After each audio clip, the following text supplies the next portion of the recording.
ভারতের পশ্চিমবঙ্গে ঝিনাইদহ ৪ আসনের সংসদ সদস্য আনোয়ারুল আজিম আনার হত্যা মামলায় গ্রেপ্তার ৩ আসামির ৮ দিনের রিমান্ড মঞ্জুর করেছে আদালত।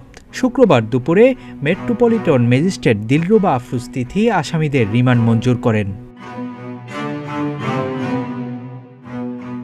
রিমান্ড মঞ্জুর হওয়া আসামিরা হলেন সৈয়দ আমানুল্লাহ আমান উর্ফে শিমুল ভুইয়া, ফয়সাল আলী সাজি উর্ফে তানভীর ভুইয়া ও শিলিস্তি রহমান।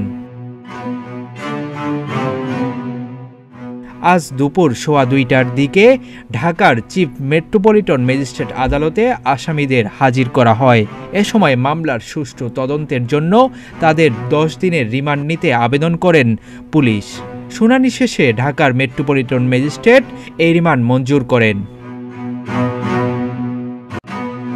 এর আগে গতকাল বৃহস্পতিবার এই 3 আসামিকে এ মামলায় গ্রেপ্তার দেখানো হয়।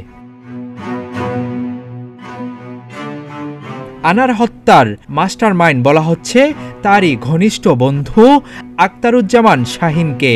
ঝিনাইদহের কোটচাঁদপুর পৌরসভার মেয়র শাহিদুজ্জামান সেলিমের ভাই তিনি।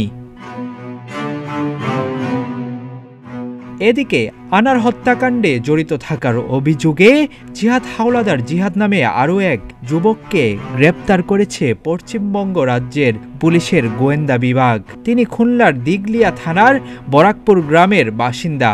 গতকাল বৃহস্পতিবার রাতে তাকে গ্রেপ্তার করা হয়। যারা হত্যা করছেন বা খণ্ড করছেন তারা তো অনসিস্টেশনে পুলিশের কাছে অনসিস্টেশনে স্বীকার করছেন। এখন হয়তো আজকের রিমান্ডের শেষে দেখা যাবে অনসিস্টেশন স্বীকার করছে। সে যারা বলছে আদালতে উঠাই যে আমাকে অ্যারেস্ট করা হয়েছে কেন, আমি তো কিছু জানি না। এখন কোনো খুনি কখনোই বলবে না যে আমি হত্যা করছি। ডেস্ক রিপোর্ট, প্রতিদিনের বাংলাদেশ।